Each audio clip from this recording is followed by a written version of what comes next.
Баршаңызға сәлем, менің каналыма қош келдіңіздер. Бүгін сіздерге пиццаның рецептімен бөлісетін боламын. Менімен бірге болыңыздар. Бұл пиццаның ерекшелігі қамыры закваскамен иленген. Закваска деп отырғанымыз бұл табиғи ашытқы. Ол организмге өте пайдалы.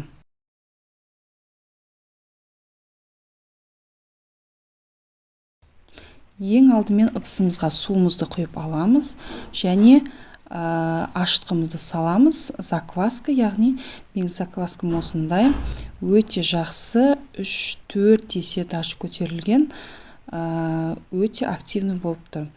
Осыдан біз 70 грамм қосамыз. Осы мөлшермен 2 орташа пицца шығады. Закваскамызды судың үстіне саламыз. Сол кезде закваска бетінде қалқып тұру керек, егер жақсы көтерілген закваска болса. Енді 1,5 қасық оливковый масломызды қосамыз.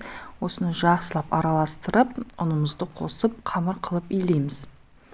Қамыр қолға жабысқақ, сондай жұмсақ болады. Закваскамен илегендіктен бұны біз 2-3 рет қайтаруымыз керек жарты сағаттан.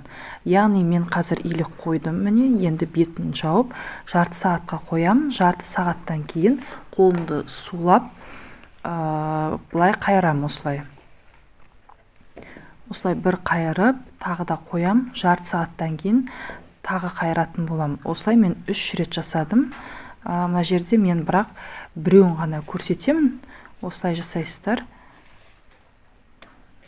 Бетін жауып қоямыз.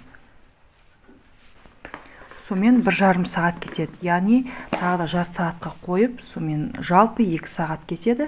2 сағаттан кейін жаңағы көтеріледі қамырымыз. Енді соусын дайындаймыз. Блендерге помидордың сыртын қабығын ашып саламыз. 2 чеснок, паприка, қарабауышты салып, жақсылап блендерден өткізіп аламыз. Енді мынау менде өткізілді, міне, бұл сұйық сияқты. Мен оны қайнатып аламын, кішкене жарты сағаттай. Сырымды өткізіп аламын. Менде моцарелла, үкіштің үлкен көзінен өткізіп аламыз. Жаңа соусымды қайнатып алдым, дайын болды, кішкене қоюланды. Соусымыз дайын.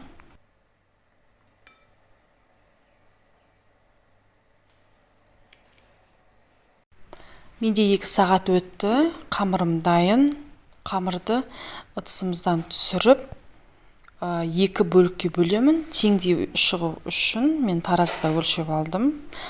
Жалпы 568 грамм шықты. Соны 2-ке теңдей бөліп алып, қолымыздың көмегімен жаямыз. Ортасынан шетіне қарай жаямыз.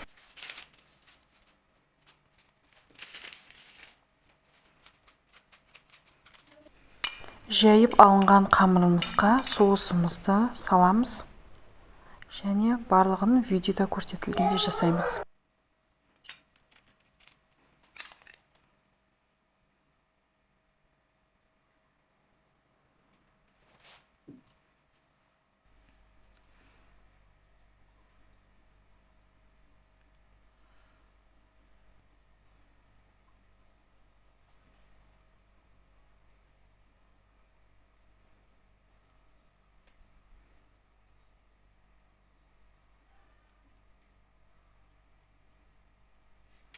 Пиццамыз духовкаға салуға дайын.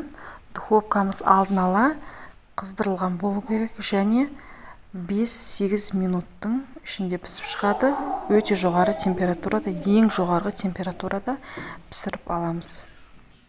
Пиццам пісіп шықты. Егер менің видеом пайдалы болса, лайк баса кетіңіз.